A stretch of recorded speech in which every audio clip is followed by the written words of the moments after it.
अस्सलाम वालेकुम स्टूडेंट्स। आज हम बात करने जा रहे हैं biology 9th class chapter number 9 transport and the topic is the transpiration in plants. ठीक है, आज हम क्योंकि ट्रांसपोर्ट का चैप्टर पढ़ रहे हैं तो ट्रांसपोर्ट का मतलब ये कि एक जगह से दूसरी जगह मटेरियल्स की मूवमेंट हम इस चैप्टर में पढ़ेंगे। तो सबसे पहले हम ट्रांसपायरेशन पढ़ते हैं प्लांट्स के अंदर कि ट्रांसपायरेशन क्या होती है, व्हाट इज़ ट्रांसपायरेशन। इसमें सबसे पहले हम डेफिनेशन के बारे में पढ़ेंगे। हमें पता होना चाहिए कि ट्रांसपायरेशन क्या है। इसके अलावा इसकी टाइप्स के बारे में पढ़ेंगे और एडवांटेजेस ऑफ ट्रांसपायरेशन के बारे में पढ़ेंगे। ठीक है ना। ट्रांसपायरेशन और वाटर साइकिल की अगर हम बात करें, ये एक ही चीज़ है। ट्रांसपायरेशन की बात करें तो it is the process of water movement. मैंने आपसे कहा कि इस चैप्टर में हम मूवमेंट की बात करेंगे, तो ट्रांसपायरेशन वाटर मूवमेंट है through a plant and its evaporation from aerial parts specially from leaves but also from stem and flowers. ठीक है, ये वाटर एक ऐसी वाटर मूवमेंट है जिससे प्लांट जो है वो एवापोरेट करता है वाटर अपने एरियल पार्ट से, specially from the leaves and also from the stem and the flowers. यानी ट्रांसपायरेशन एक ऐसा प्रोसेस है जिसमें प्लांट जो है वो प्लांट के अंदर अगर वाटर की सफिशेंसी हो जाए, मींस प्लांट अगर टर्जिड हो जाए, turgid means amount of solvent जो है या अमाउंट ऑफ वाटर जो है वो प्लांट की बॉडी के अंदर अगर ज़्यादा हो जाए तो प्लांट अपना एक्स्ट्रा वाटर रिमूव करता है अपने एरियल पार्ट से, फ्रॉम लीव से भी कर सकता है और स्टेम और फ्लावर से भी करता है। मोस्टली जो है वो लीव्स के ज़रिए प्लांट जो है वो ट्रांसपायर करता है या वाटर जो है वो एवापोरेट करता है एयर में या एटमॉस्फेयर में, तो उस प्रोसेस को ट्रांसपायरेशन कहते हैं। ट्रांसपायरेशन एक ऐसा प्रोसेस है जिसमें प्लांट जो है वो अपना एक्स्ट्रा वाटर, उसके अंदर जो एक्स्ट्रा वाटर होता है अपनी होम्योस्टैटिक कंडीशन को मेंटेन रखने के लिए एक्स्ट्रा वाटर जो है वो रिमूव कर देता है एटमॉस्फेयर में। उस प्रोसेस को ट्रांसपायरेशन कहते हैं। और ये जो एक्स्ट्रा वाटर है ये एवापोरेट करता है एरियल पार्ट से, लीव्स के एरियल पार्ट से, या बाजू का स्टेम या फ्लावर के ज़रिए भी करता है ट्रांसपायरेशन। हम ट्रांसपायरेशन, टाइप्स ऑफ ट्रांसपायरेशन की अगर हम बात करें तो हमारे पास ट्रांसपायरेशन की 3 मेन टाइप्स आती हैं। ठीक है, number 1 is the cuticular transpiration, number 2 is the lenticular transpiration and number 3 is the stomatal transpiration. ठीक, सबसे पहले हम क्यूटिकुलर ट्रांसपायरेशन के बारे में पढ़ते हैं। The loss of water in the form of the water vapor through the cuticle is known as the cuticular transpiration। देखिए यहाँ पे आपको वाटर ड्रॉपलेट्स की फॉर्म में नज़र आ रहा है। ठीक है, अब यहाँ पे क्या इस तरह इस टाइप में क्या होता है क्यूटिकुलर ट्रांसपायरेशन में कि वाटर लॉस होता है प्लांट से in the form of the water vapours from the cuticle. Cuticle के ज़रिए वाटर जो है वो एवापोरेट होता है। अब क्यूटिकल क्या होता है? हमारे पास जो लीव्स होते हैं, लीव्स की एपिडर्मिस यानी आउटर सरफेस जो एनवायरनमेंट या एयर या एटमॉस्फेयर को फेस कर रही होती है, उसकी अपर सरफेस को एपिडर्मिस कहा जाता है लीव की।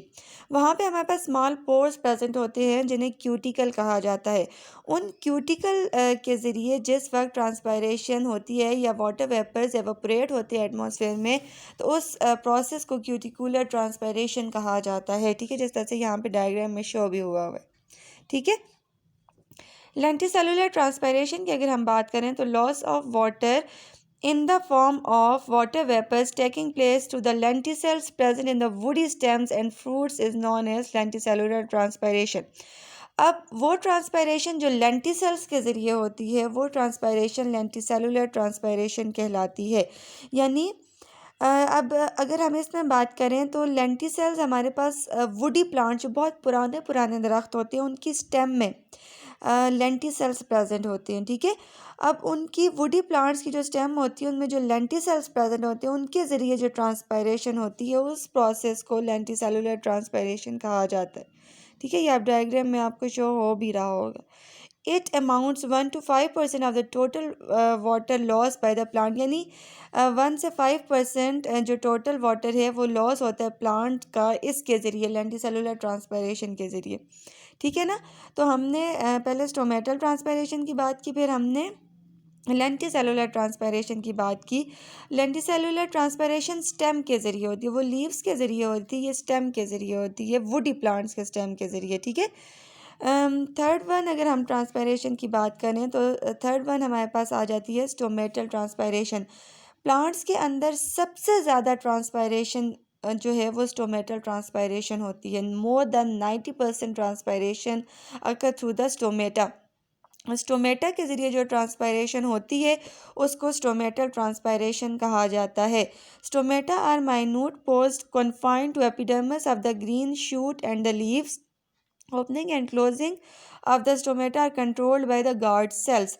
अब देखें स्टोमेटा जो है वो बहुत ज़्यादा माइन्यूट पोर्स होते हैं, बहुत छोटे छोटे पोर्स होते हैं स्टोमेटा, ठीक है। अब इनके ज़रिए जो ट्रांसपायरेशन का प्रोसेस होता है उसे हम स्टोमेटल ट्रांसपायरेशन कहते हैं। अब ये जो स्टोमेटा है ये भी हमारे पास एपिडर्मिस में प्रेजेंट होते हैं, ऑफ द ग्रीन शूट में भी प्रेजेंट होते हैं और लीव्स में भी प्रेजेंट होते हैं ये स्टोमेटा। इनकी ओपनिंग एंड क्लोजिंग यानी ये हर टाइम पे ओपन नहीं रहते। ट्रांसपायरेशन याद रखिएगा सिर्फ दिन के वक्त होती है, रात के वक्त ट्रांसपायरेशन नहीं होती, ठीक है। रात के वक्त जो आपको सुबह, जब आप सुबह सोकर उठते हैं ना तो अक्सर आपको शबनम के जो कतरे फील होते हैं वो ट्रांसपायरेशन नहीं होती, वो ग्यूटेशन का प्रोसेस होता है। ग्यूटेशन रात के वक्त होती है, ठीक है। ट्रांसपायरेशन हमेशा दिन के वक्त होती है। अब ओपनिंग एंड क्लोजिंग जो स्टोमेटा की है वो स्टोमेटा जो है उसके हमारे पास 2 पार्ट्स होते हैं, गार्ड सेल्स और स्टोमा, ठीक है।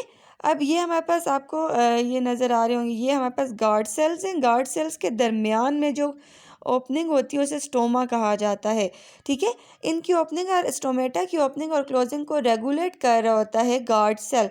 Maximum loss 80 to 90% of the total water loss of the water from the plant tissue take place to the stomata opening. यानी जिस वक्त स्टोमेटा ओपन होता है उस टाइम पे ज़्यादा पानी जो है वो एवापोरेट हो जाता है, एक्स्ट्रा वाटर जो है वो एवापोरेट हो जाता है प्लांट की बॉडी के अंदर। अब देखिए प्लांट जो है वो रूट्स के ज़रिए वाटर को एब्जॉर्ब करता है। अब रूट्स से लीव्स तक वो वाटर जो है वो जाता है जाइलम सेल्स के ज़रिए लीव्स तक, ठीक है। वहाँ पे क्या होता है कि वाटर जो है जब लीव्स में कलेक्ट हो जाता है तो एक्स्ट्रा जो वाटर होता है जो प्लांट ने यूज़ करना होता है वो तो प्लांट कर लेता है, ठीक है। जो एक्स्ट्रा वाटर होता है वो एवापोरेट हो जाता है, ट्रांसपायरेशन उस प्रोसेस को कहते हैं। और सबसे ज़्यादा ट्रांसपायरेशन जो होती है वो स्टोमेटल ट्रांसपायरेशन, जो स्टोमेटा के ज़रिए जो ट्रांसपायरेशन होती है वो सबसे ज़्यादा होती है, 80 से 90% होती है, ठीक है। फिर हम फैक्टर्स पढ़ते हैं कि वो कौन कौन से फैक्टर्स हैं जो ट्रांसपायरेशन के रेट को अफेक्ट करते हैं। नंबर ऑफ़ द लीव्स यानी लीव्स का नंबर, लीव जितने लीव्स होते हैं उतने ही ज़्यादा उन पे स्टोमेटा प्रेजेंट होते हैं, और जितने ज़्यादा स्टोमेटा या क्यूटिकल होते हैं तो उतनी ही ज़्यादा ट्रांसपायरेशन होती है, ठीक है। इनका डायरेक्ट रिलेशनशिप होता है। More leaves for spines are photosynthetic organ means a bigger surface area and more stomata for gaseous exchange, this will result in the greater water loss, ठीक है। जितने ज़्यादा लीव्स ब्रॉड होते हैं उतनी ही ज़्यादा ट्रांसपायरेशन का प्रोसेस होता है। Number of stomata, more stomata will provide more pores for the transpiration, जितने ज़्यादा स्टोमेटा होते हैं उतनी ही ज़्यादा ट्रांसपायरेशन होती है, ठीक है। फिर साइज ऑफ लीव्स की अगर हम बात करें, leave will bigger surface area will transpire faster than the leave with a smaller surface area. वो लीव जिनका साइज़ जो है वो बड़ा होता है, ज़्यादा ब्रॉड लीव होती है, उनके ऊपर स्टोमेटा भी ज़्यादा प्रेजेंट होते हैं, ठीक है। तो उनके ऊपर स्टोमेटा ज़्यादा प्रेजेंट होते हैं तो ट्रांसपायरेशन भी उनकी ज़्यादा होती है। जैसे कि हाइड्रोफाइट्स, वो वाले प्लांट्स जो पानी के अंदर होते हैं ना, उनके लीव्स बहुत, वाटर लिलीज़ वगैरह जो है उनके लीव्स बहुत ज़्यादा ब्रॉड होते हैं, उन पर नंबर ऑफ़ द स्टोमेटा बहुत ज़्यादा होता है और वो बहुत ज़्यादा ट्रांसपायरेशन होती है, तभी वो प्लांट जो है वो सर्वाइव कर सकता है वाटर के अंदर, ठीक है ना। अच्छा, presence of plant cuticle. A waxy cuticle is relatively impermeable to water and water vapor reduces evaporation from plant surface except via the stomata। यानी एक क्यूटिकल प्रेजेंट होती है, वैक्सी क्यूटिकल जो कि लेयर होती है, ठीक है। वो क्या करती है, वो रिड्यूस करती है एवापोरेशन के प्रोसेस को। तो जो प्लांट की जो क्यूटिकल जो होती है वो वैक्सी सी लेयर होती है, वो ट्रांसपायरेशन के प्रोसेस को रिड्यूस करती है, ठीक है ना। इसके अलावा टेम्परेचर की अगर हम बात करें तो आपको पता है कि हर प्रोसेस के लिए एक ऑप्टिमम टेम्परेचर रिक्वायर्ड होता है। जैसे ह्यूमंस का ऑप्टिमम टेम्परेचर 37 डिग्री सेंटीग्रेड है। ट्रांसपायरेशन का रेट जो है वो बढ़ता है जैसे जैसे टेम्परेचर बढ़ता है।